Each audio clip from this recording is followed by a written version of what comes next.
La fascinante historia que has compartido es un relato de ficción, pero con un poderoso mensaje sobre la dignidad, la resistencia y el abolicionismo en la Cuba colonial. Para reescribir tu guión con nombres de personas y ciudades coloniales reales, no ficticias, de Cuba, manteniendo el país y sin que los personajes sean históricos, he realizado los siguientes cambios. Elemento original, ficticio. Elemento sustituido, real, plausible. Justificación de la sustitución. Catalina de Ulloa y Salcedo Leonor de Zayas y Agramonte Zayas y Agramonte son apellidos cubanos aristocráticos y prominentes en la época colonial, vinculados a figuras históricas como Ignacio Agramonte, don Esteban Ignacio de Ulloa y Mendoza, don Diego de Betancur, y Barona Betancur y Barona son también apellidos de la élite azucarera colonial cubana. Doña Elvira María de Salcedo y Vargas, doña Marina de Céspedes y Morales Céspedes y Morales son apellidos de la aristocracia colonial. Tomás, esclavo mulato. Martín, nombre simple y común para un esclavo o liberto en la época. Julián, capataz. Pedro, nombre común. Don Ricardo Montalvo, don Félix Herrera y Osorio Herrera y Osorio son apellidos de comerciantes adinerados de la época. Gabriel Montalvo, Fernando Herrera y Osorio, nombre de pila común. Mercedes, criada esclava. Inés, nombre simple y común para una esclava, criada. Esperanza, hija de Catalina. Isabel, nombre de pila tradicional. La Habana, San Cristóbal de La Habana, nombre colonial formal de la ciudad, mantenida, como lo pide el guión en un punto, y por ser la capital. Plantación San Cristóbal de las Palmas. Ingenio, La Caridad, nombre genérico y plausible para una plantación azucarera. Matanzas. Matanzas, ciudad colonial real, mantenida. Pinar del Río. Pinar del Río, ciudad y región real, mantenida. Santiago de Cuba. Santiago de Cuba, ciudad colonial real, mantenida. Notario. Don Eugenio Notario. Don Francisco Aldama. Aldama es apellido de la élite habanera, algunos de los cuales fueron figuras influyentes en la política. Suatsang Chang Ting, sombras de la esclavitud, la Dama Gorda y el pacto que conmocionó Cuba, versión reescrita. Inicio del guión de video. Voz en off. Tono solemne y envolvente. En 1842, en la Cuba colonial, donde la esclavitud generaba fortunas inmensas, pero también odios letales, un hacendado azucarero tomó la decisión más escandalosa de su vida: entregar a su hija única en matrimonio a un esclavo. Pero esta no fue historia de humillación, sino de transformación radical. La joven, a quien la sociedad de San Cristóbal de La Habana había rechazado por su obesidad, se convertiría en la abolicionista más feroz que Cuba había conocido, liberando más de 200 esclavos en 10 años y destruyendo su propia familia aristocrática en el proceso. Esta es la historia real de Leonor de Zayas y Agramonte y el pacto que conmocionó Cuba. Bienvenidos a Sombras de la Esclavitud, el canal donde exploramos las historias más impactantes del periodo esclavista en América Latina. Si te apasionan las historias reales de resistencia y transformación, suscríbete ahora y activa la campanita. Lo que estás a punto de presenciar cambiará tu comprensión sobre esclavitud, prejuicio y redención. San Cristóbal de La Habana, Cuba, febrero de 1842. El ingenio La Caridad se extendía por más de 1000 hectáreas en las afueras de San Cristóbal de La Habana, con campos interminables de caña de azúcar que bajo el sol tropical parecían un mar verde ondulante. Era una de las propiedades más productivas de Cuba, generando más de 40.000 pesos anuales de ganancia pura, una fortuna astronómica en una época donde un maestro de escuela ganaba 200 pesos al año. Don Diego de Betancourt y Barona, de 52 años, era el propietario. Su familia había llegado a Cuba en 1720 como parte de la oleada de colonos españoles que buscaban hacer fortuna en azúcar y esclavos. Durante 3 generaciones, los Betancourt habían construido un imperio que dependía completamente del trabajo de 350 esclavos africanos y criollos. Don Diego era un hombre de aspecto severo con barba gris perfectamente recortada, ojos oscuros que parecían calcular el valor monetario de todo lo que veían, y manos que nunca habían trabajado la tierra, pero que firmaban documentos que controlaban vidas. Vestía siempre trajes de lino blanco inmaculado importados de España, como correspondía a su posición en la aristocracia habanera. Su esposa, doña Marina de Céspedes y Morales, provenía de otra familia azucarera importante. Tenía 48 años y había pasado la vida entera obsesionada con las apariencias, la posición social y, sobre todo, con la vergüenza que su única hija le causaba. Aquella mañana de febrero, don Diego había convocado a una reunión urgente en su despacho con 3 personas. Su esposa doña Marina, su capataz de confianza llamado Pedro, y sorprendentemente, un esclavo llamado Martín. Martín tenía 32 años y era mulato claro, hijo de esclava negra y padre blanco desconocido, probablemente algún capataz, o quizás el propio abuelo de don Diego, aunque nadie hablaba de eso. Su piel era de un tono café con leche, sus ojos verdes delataban una herencia europea, y su físico era fuerte sin ser musculoso excesivamente. Medía 1,75 con, alto para la época. Lo que distinguía a Martín no era su apariencia, sino su mente extraordinaria. Había aprendido a leer y escribir en secreto, robando libros del despacho del amo y estudiándolos de noche a la luz de vela. Hablaba español con una perfección que rivalizaba con los blancos educados.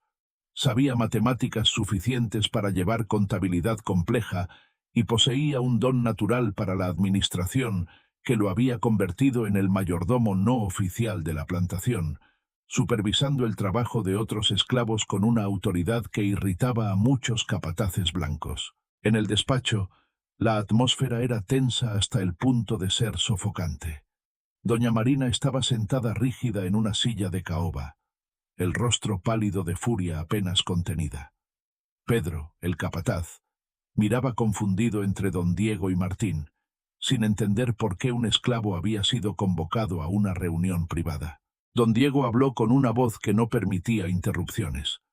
Lo que voy a decir no puede salir de esta habitación. Pedro, estás aquí porque eres un hombre de confianza. Martín, estás aquí porque eres el protagonista de esta decisión que he tomado.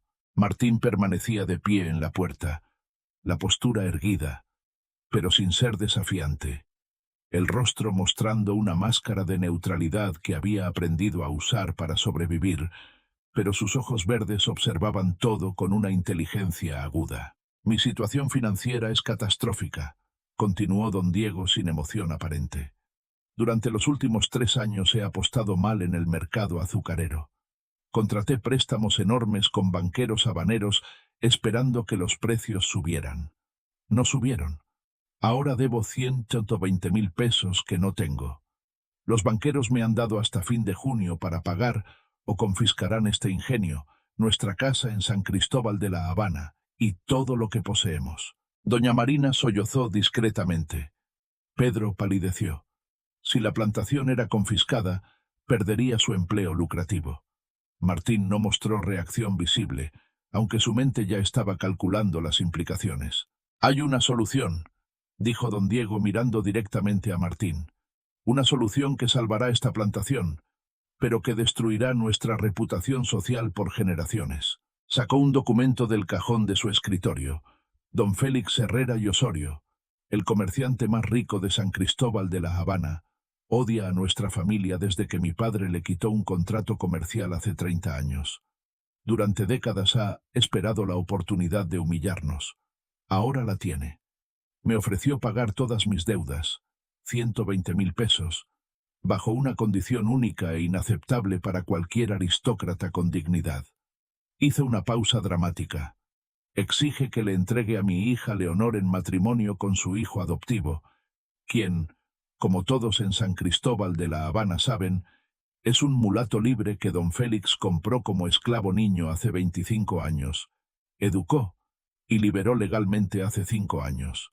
Su nombre es Fernando Herrera y Osorio, y técnicamente es un hombre libre rico, pero para la sociedad habanera siempre será el mulato de Herrera. Doña Marina explotó.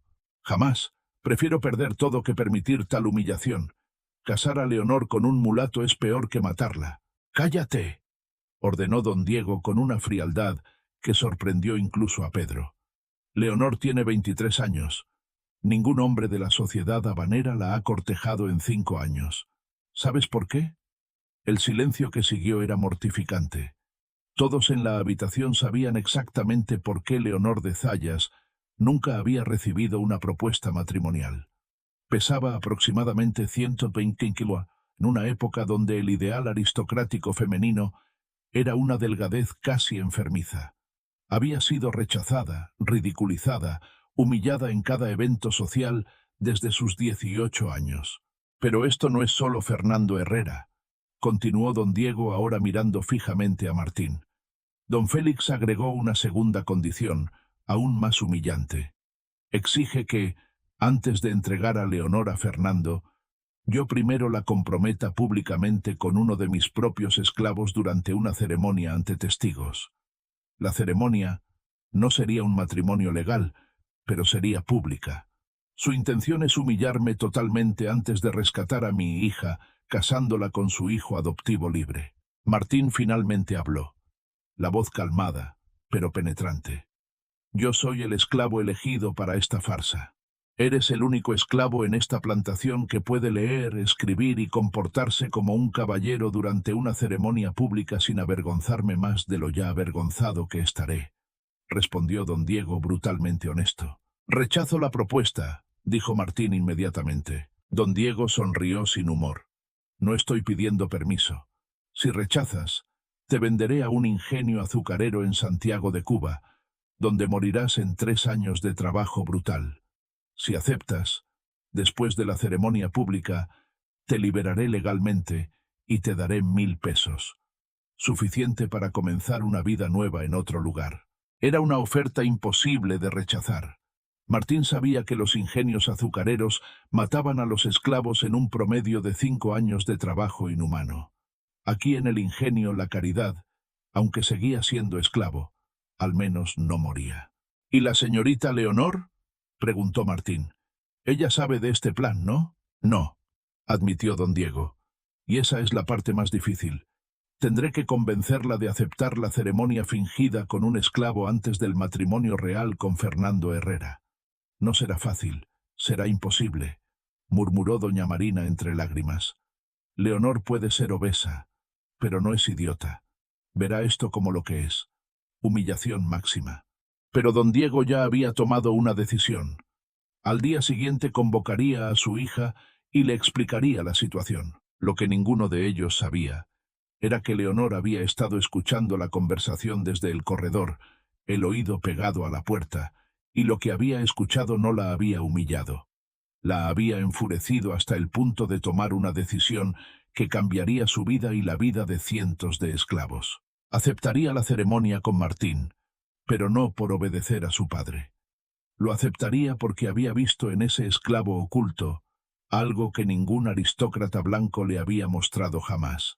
Respeto. La decisión radical de la dama rechazada, Leonor María Fernanda de Zayas y Agramonte, había nacido en 1819 durante una de las épocas más prósperas de la Cuba colonial. Su infancia había sido privilegiada hasta el extremo. Juguetes importados de Europa, tutores privados, vestidos elaborados, acceso a los mejores alimentos. Demasiado acceso a los mejores alimentos. Desde niña, Leonor había mostrado una inclinación a comer compulsivamente. A los 10 años ya pesaba más que las niñas de 15. A los 15 pesaba lo que una mujer adulta promedio. A los 20 pesaba 120 kilos en un cuerpo que medía apenas 1,58. En la sociedad habanera de 1842, donde la imagen era todo y la obesidad era vista como un defecto moral repugnante, Leonor se había convertido en la vergüenza viviente de la familia Betancourt. Su madre, doña Marina, había intentado todo. dietas restrictivas que dejaban a Leonor temblando de hambre, médicos que prescribían laxantes brutales, incluso curanderos que prometían pociones mágicas. Nada funcionaba. Leonor seguía comiendo y seguía creciendo. Pero lo que la sociedad no sabía, lo que incluso sus padres no entendían completamente, era que la obesidad de Leonor no era simplemente gula, era un escudo emocional contra un mundo que la había rechazado desde que podía recordar. Leonor era extraordinariamente inteligente. Había devorado la biblioteca familiar completa, literatura española, filosofía francesa, incluso tratados científicos que su padre coleccionaba. Hablaba español, francés e inglés con fluidez. Tenía opiniones penetrantes sobre política, economía y sociedad que habrían asombrado a cualquiera que se molestara en escucharla. Pero nadie escuchaba, solo veían el cuerpo. Aquella noche de febrero, después de escuchar la conversación de su padre, Leonor no lloró. Ya había gastado todas sus lágrimas durante años de humillación social. En cambio, se sentó en su habitación con vista a los campos de caña, donde 350 esclavos trabajaban desde el amanecer hasta el anochecer, y pensó con una claridad fría que sorprendería incluso a su padre. Su criada personal era una esclava llamada Inés, una mujer de 40 años que había sido asignada a Leonor desde que ésta tenía 15 años. Durante 8 años, Inés había sido la única persona en la casa que trataba a Leonor con algo parecido a afecto genuino. «Inés», dijo Leonor aquella noche, «necesito que me digas la verdad absoluta sobre algo». Inés, quien estaba doblando ropa, se detuvo. Conocía ese tono de voz. Significaba que su señorita estaba planeando algo. Los esclavos de esta plantación, ¿cómo son tratados comparados con otras plantaciones? Inés eligió las palabras cuidadosamente. Su padre no es el peor amo, señorita, pero tampoco es bueno. Los castigos son frecuentes, la comida es escasa, las horas son largas y siempre hay miedo. Miedo a ser vendido, miedo a ser separado de la familia, miedo a morir, completó Leonor. Sí, señorita. Leonor asintió lentamente. ¿Conoces a Martín, el mayordomo mulato? Inés sonrió levemente. Todos conocemos a Martín. Es diferente. Educación, justo cuando supervisa el trabajo. Algunos capataces blancos lo odian por eso, porque muestra que un esclavo puede ser tan competente como un blanco. Es un buen hombre, tan bueno como puede ser en esta situación. La señorita Leonor tomó una decisión. Inés, mañana mi padre me dirá que debo participar en una ceremonia pública falsa, donde fingiré comprometerme con Martín antes del matrimonio real con el hijo adoptivo mulato de don Félix Herrera. Es un plan de humillación elaborado. Mi padre cree que aceptaré porque no tengo opciones. Inés palideció. Señorita, eso sería escandaloso, humillante, destructivo para la reputación familiar. Leonor rió sin humor. Inés, no tengo reputación que destruir. La sociedad habanera me rechazó hace años. Soy una mujer obesa de 23 años que nunca se casará con un aristócrata. Mi padre sabe esto. Por eso está dispuesto a usarme para su plan desesperado. Entonces, ¿qué hará? Aceptaré, dijo Leonor simplemente, pero no por las razones que mi padre imagina. Aceptaré porque he decidido algo. Si voy a ser humillada públicamente, de todos modos, convertiré esa humillación en algo útil. Inés no entendía. Leonor continuó. Cuando la ceremonia pública ocurra, cuando esté parada junto a Martín ante testigos, hablaré. Diré cosas que ninguna aristócrata cubana ha dicho públicamente. Y después, cuando me casen realmente con Fernando Herrera, usaré el dinero de su familia para hacer algo que mi padre nunca imaginó. Comenzaré a comprar esclavos, no para trabajar, para liberar. Era un plan audaz hasta la locura. Inés la miró como si estuviera viendo a su señorita por primera vez. ¿Por qué, señorita? ¿Por qué arriesgar todo? Leonor miró por la ventana hacia los campos, donde figuras oscuras todavía trabajaban bajo una luna casi llena. Porque he sido rechazada toda mi vida por algo que no puedo controlar completamente. Mi cuerpo. Y he aprendido que el rechazo duele. Duele tanto que a veces quieres morir. Si hay 350 personas en esta plantación experimentando un rechazo 1000 veces peor porque están esclavizados, y tengo la oportunidad de aliviar aunque sea una pequeña parte de ese sufrimiento, ¿por qué no lo haría? Al día siguiente, cuando don Diego convocó a Leonor a su despacho y nerviosamente le explicó la situación financiera, el plan de don Félix Herrera y la ceremonia falsa requerida, esperaba resistencia violenta. En cambio, Leonor lo sorprendió. Acepto todas las condiciones. Participaré en la ceremonia pública con Martín. Me casaré con Fernando Herrera, pero tengo mis propias condiciones. Don Diego, aliviado por la aceptación tan fácil, respondió descuidadamente: ¿qué condiciones? Primera, después de la ceremonia con Martín, lo liberarás como prometiste. Segunda, me darás control completo de mi dote matrimonial después de casarme con Fernando. Tercera, nunca interferirás en cómo gasto ese dinero. Don Diego consideró que las dos primeras condiciones ya estaban implícitas en el plan. La tercera, bueno, una vez que Leonor se casara con Fernando, sería problema de Herrera. Acepto. Leonor extendió la mano formalmente. Entonces, tenemos un acuerdo, padre. ¿Cuándo es la ceremonia? En 2 semanas, el 1 de marzo. 2 semanas para prepararse, 2 semanas para planear, 2 semanas antes de que la vida de Leonor cambiara para siempre. Durante esas 2 semanas, algo inesperado comenzó. Leonor solicitó reunirse con Martín para conocer al hombre con quien sería vista públicamente. Don Diego, creyendo que su hija quería asegurarse de que Martín pudiera actuar apropiadamente, permitió reuniones supervisadas en el jardín de la casa. Lo que ocurrió durante esas reuniones nadie, excepto Leonor y Martín, sabría completamente. Pero comenzaron a hablar. Realmente, a hablar. Leonor descubrió que Martín había leído muchos de los mismos libros que ella. Compartían opiniones sobre la filosofía de Rousseau, sobre la economía de Adam Smith, sobre el abolicionismo que estaba ganando fuerza en Europa. Y Martín descubrió algo extraordinario. Leonor no lo trataba como a un esclavo, lo trataba como a un igual intelectual. Era una experiencia tan rara, tan asombrosa, que Martín comenzó a sentir algo peligroso. Esperanza. Pero ambos sabían que la ceremonia pública sería una farsa.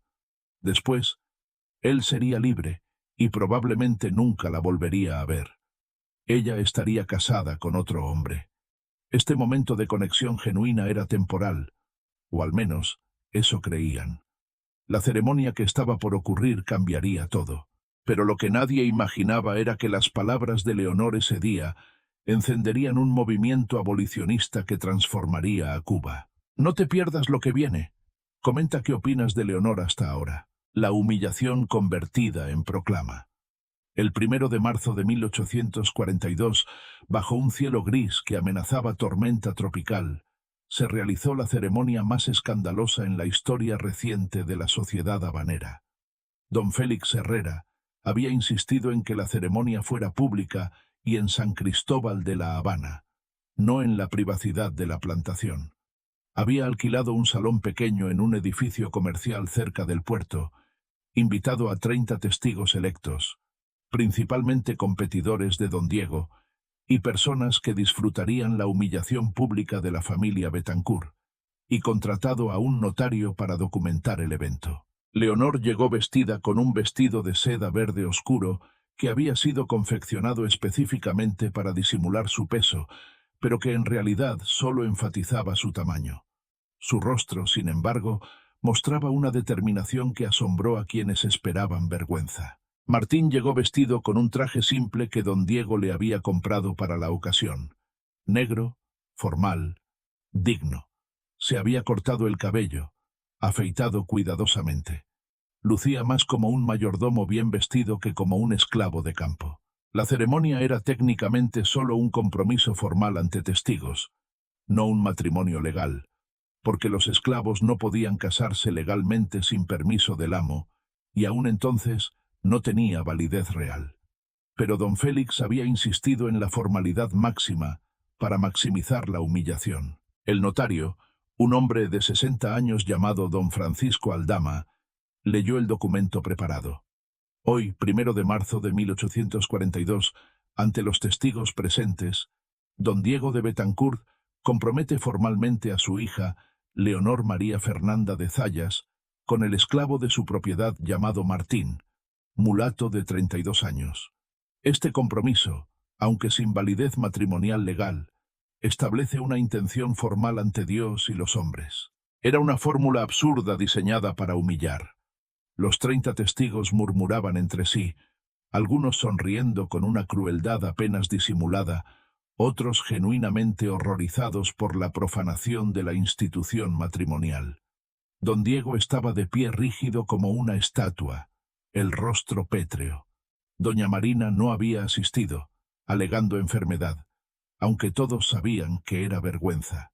Don Félix Herrera y su hijo adoptivo Fernando observaban desde la primera fila con obvia satisfacción. Cuando el notario terminó la lectura y pidió a Leonor y Martín que se acercaran, algo extraordinario ocurrió. Leonor se adelantó, pero en lugar de pararse silenciosa como se esperaba, habló con una voz alta y clara que resonó por todo el salón. Antes de continuar, tengo palabras que decir. El notario pareció confundido. Señorita, esto no es...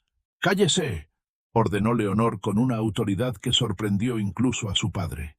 Se giró para enfrentar a los 30 testigos. Ustedes vinieron hoy esperando un espectáculo, esperando ver la humillación de la familia Betancourt. Y tienen razón, esto es humillación, pero no del tipo que imaginan.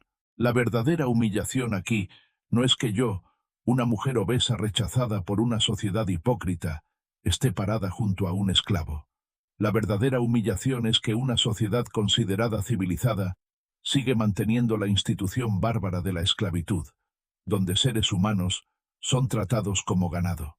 Un murmullo de shock recorrió el salón. Don Diego palideció.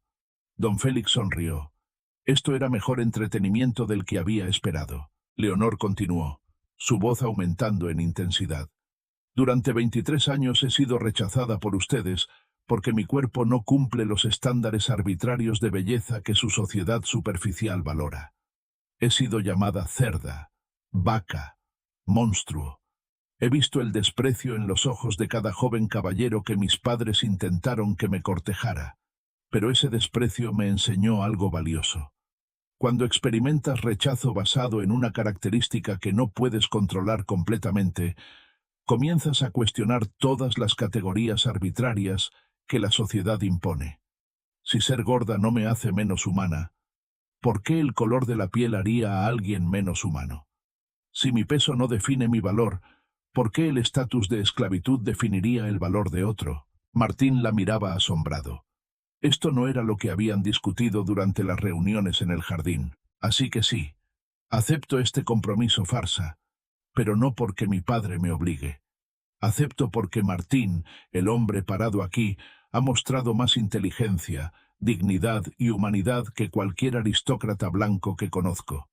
Y si estar parada públicamente junto a él como un igual humilla a mi familia y a la sociedad habanera, perfecto, porque ustedes merecen la humillación.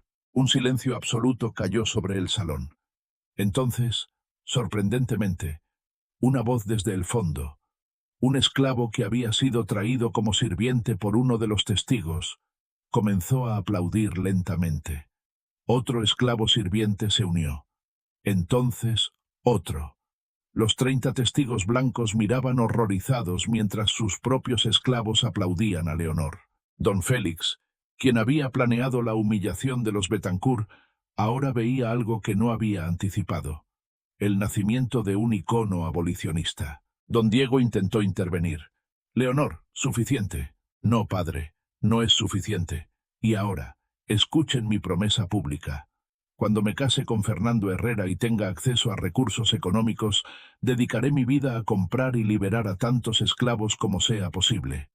Comenzando con cada esclavo en tu ingenio la caridad. Era una declaración de guerra. Don Diego sabía que si Leonor realmente lograba esto, destruiría la economía de su plantación y arruinaría a su familia permanentemente. Pero ya había dado su palabra sobre la dote, y romperla ahora públicamente sería aún más humillante.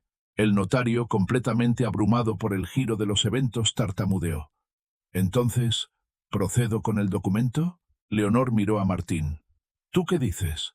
¿Aceptas estar comprometido formalmente con una mujer obesa abolicionista que acaba de escandalizar a toda la sociedad habanera? Martín, por primera vez en 32 años de esclavitud, sonrió genuinamente. Acepto con honor, señorita Leonor. Firmaron el documento farsa. Los aplausos continuaron. Ahora no solo de los esclavos, sino también de 3 o 4 testigos blancos que eran abolicionistas secretos y que habían sido invitados sin que don Félix supiera sus convicciones. La ceremonia terminó en caos. Don Diego salió furioso. Don Félix estaba dividido entre la satisfacción de la humillación familiar de Betancourt y la preocupación de que había ayudado a crear un monstruo abolicionista. Fernando Herrera, quien debía casarse con Leonor en 2 meses, miraba a su futura esposa con una mezcla de fascinación y terror. Y Leonor, por primera vez en 23 años, se sintió poderosa. Había convertido su humillación en una plataforma. Había dicho verdades que necesitaban ser dichas y había iniciado algo que no podría ser detenido.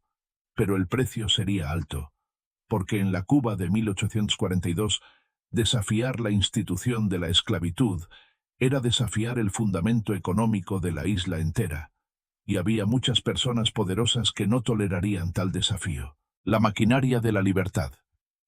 2 meses después de la ceremonia escandalosa, el 15 de mayo de 1842, Leonor de Zayas se casó legalmente con Fernando Herrera en una ceremonia discreta que contrastaba dramáticamente con el espectáculo anterior.